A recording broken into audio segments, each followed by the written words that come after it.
All right, top 3 reasons why I don't believe in God. I'm going to try and get this done before the neighbor's dog starts barking again.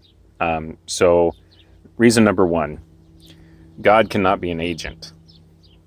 All right, on my view, God cannot be both omnipotent and an agent. He also cannot be omniscient and an agent.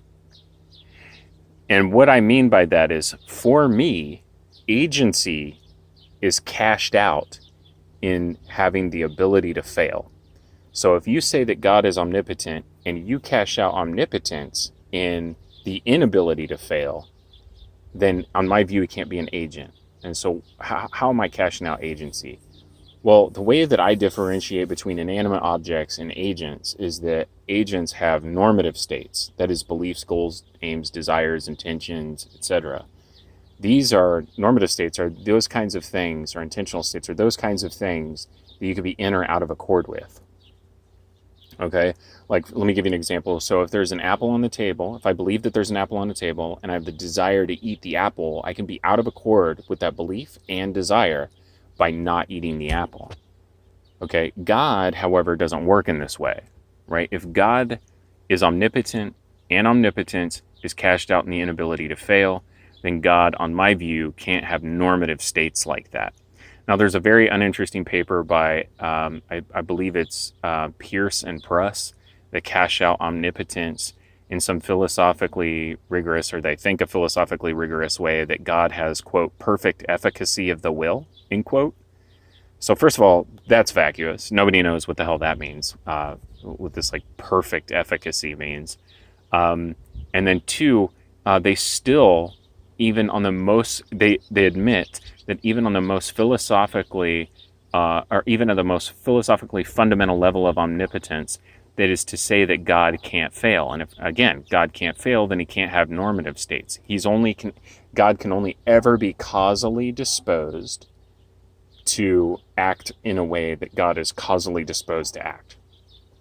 Now that's tautological, but what do I mean by that? It means that God only has dispositional states, right? We don't say that lightning tried to and failed to, or tried and failed, rather, to strike a barn, okay? Because lightning doesn't try. That would denote intentionality, and we don't take lightning to be intentional because it doesn't have things like aims, goals, desires, etc., okay? Lightning is just causally disposed to strike where it's going to strike, much in the same way that salt is causally disposed to dissolve in water. Salt doesn't try to dissolve in water, it just does so because it's causally disposed to. Okay, so if God is omnipotent and omnipotence is cashed out in the inability to fail, then God can't be an agent on my view. God also can't be, as a consequence of this, omniscient, because all-knowing implies that God has knowledge.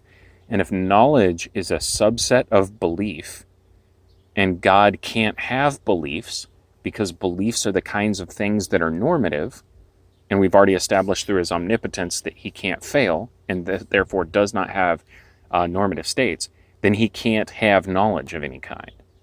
Okay, so if God is omnipotent, then he can't be an agent, and he certainly can't be omniscient. So omniscience and omnipotence are out of the window for me.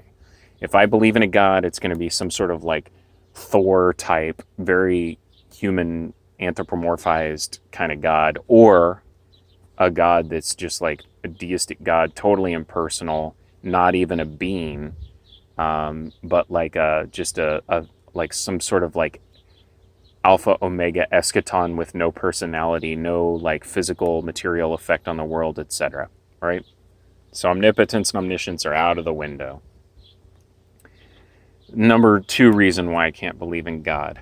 I think that we can establish a moral picture, and even an objective moral picture, without deferring to God. And morals can't be grounded in God. So this is reason number 2.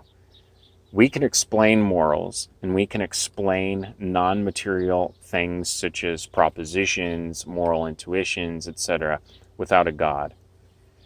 So the theist will want to say that morals are grounded in God, and this goes back to the Euthyphro dilemma.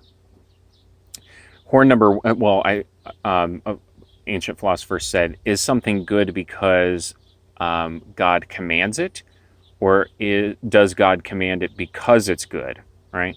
The first horn of the dilemma being the divine command theory. That is, anything that God says is good, or anything God commands is good. So God could tomorrow command rape, and that would be good. But that makes the good arbitrary and not objective. It is, in fact, subjective, and the subject here is God. Okay, so that's like the first horn of the dilemma. The second horn is that God commands something because it is good, but this violates what is called God's aseity. That is, being from himself, being the sole necessary being that is a non-contingent necessary being. Other things might be contingent or dependent on God, but there is nothing that is that God is contingent or dependent on. And to say that God commands something because it is good is to say that there exists some objective standard of good outside of God that God defers to. Well, then the theist is going to come along and say, look, this is a false dilemma. There are more than two horns. There is a third option, and that is that morals are grounded in God's nature, right? It's not a command. It's not a standard apart from God. That standard, the good, exists within God's nature. And so when we say something is good, what we're actually doing is we're referring to something that is intrinsic to God. Well, here's a problem. Look, if the good shares an identity relation with God, then it becomes vacuous. The good becomes vacuous. If it's the third option of being grounded in God's nature, then saying God is good is no different than saying God is God. Or saying that the pizza was good is no different from saying the pizza was God. Good on this view just becomes completely meaningless. So that's rule number 2. And if you want me to get into reasons why I think we can do a completely secular objective morality with no need for a God, that can be a separate video. But that's number 2, is that if God exists, I think we would have to have a moral picture that included God. And I don't think that we number 1 can do that, and because I don't think it's necessary. And if God is a necessary being, then a moral picture would necessarily have to include God, and I don't think we can do that. This also commits one to saying that if anything that God does is good, and there are things that I think that are run counterintuitive, or that run counter to our moral intuitive faculties, like drowning babies in the Old Testament, for instance, that would commit us to saying that either we're wrong, that it was good that God drowned little babies, and it was good that God commanded men to chop open pregnant women, or that there is some standard of goodness that doesn't include God, and we're actually arbiters of what morality is. I think it's actually there isn't a perfectly objective picture of morality that doesn't include God. All right. Reason number 3. Belief in God cannot be epistemically justified. So epistemology is just the study of knowledge and belief and how the two relate. That's what epistemology is. And when I say it can't be epistemically justified, what I mean to say is that we can't have, on my view, reasonable beliefs about God. We can't make predications of God in a way that denote belief or knowledge. So a lot of people want to cash out knowledge, like a theory of knowledge, as JTB, or justified true belief. These are the 3 necessary constitutive elements of knowledge. It has to be justified, it must be true, that is, some external states of affairs have to obtain to make the proposition true, and then B, belief, the agent has to have a positive propositional attitude towards the proposition. Now, there's problems with JTB, theory of knowledge. And in fact, I don't even hold the truth condition. I just say justified belief because I'm an epistemic pessimist. That is to say, I don't think we have direct access to the truth makers. And so talking about the truth condition is always going to beg the question. So again, I think I keep having to pause the video because the dog's in the background, so forgive me. But my theory of knowledge is just justified belief, right? So we already talked about what belief is. That's a positive propositional attitude that the cognizer has towards a certain proposition, whatever proposition is under deliberation. And then justification, on my view, I have a theory of justification that is probabilistic. That is to say that something is justified if it has arguments or evidence. Because arguments or evidence are the kinds of things that increase the probability of the proposition being true. What we would expect given the truth of the hypothesis, right? So I have my Bible like sitting on perched on my beer, right? And given the truth of the hypothesis of gravity, if I removed my beer suddenly from underneath my Bible, the Bible would fall down. Okay, it would go down to the ground. Given the truth of the hypothesis of gravity, that's something we would expect. This is a probabilistic view of justification, and it's also Gregory Dawes called it explanationism. Explanationism is just what it means for something to be an adequate explanation. And I won't get too technical there. So what do I mean by belief in God cannot be epistemically justified? Well, remember back when I said during Reason 1 that beliefs are normative states, and God can't have normative states, he only has dispositional states, and so he can't be omniscient, right? Well, my theory of knowledge is not something that can apply to God, even if it's just justified belief, okay? And the reason why this is because what justifies God's beliefs such that he has knowledge? What theory of knowledge could I apply to myself that would be exhaustive enough to give me warrant to call God omniscient, or even to predicate knowledge to God? Okay? Because if there's something external that is to God, that is justifying God's beliefs such that he has knowledge, then God's knowledge is contingent on something external to him.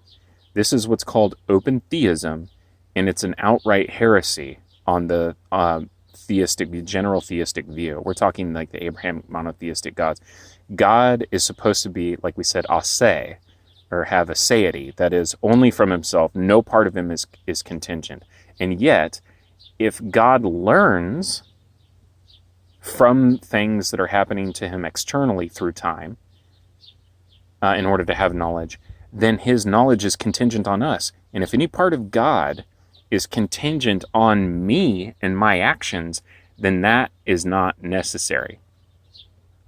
That means to say, on a modal analysis, and I don't want to get too technical, that in every possible world, I would be doing what I'm doing, right? If God's knowledge is necessary, that means that it obtains in every possible world, then that means that I'm only ever going to do the things that I do that God knows, and therefore I am a necessary being, and my drinking my beer is a necessary action, right? But we want to say that my existence and my beer's existence and my actions and relationship towards my beer are contingent on some ultimate necessary being, that necessary being being God.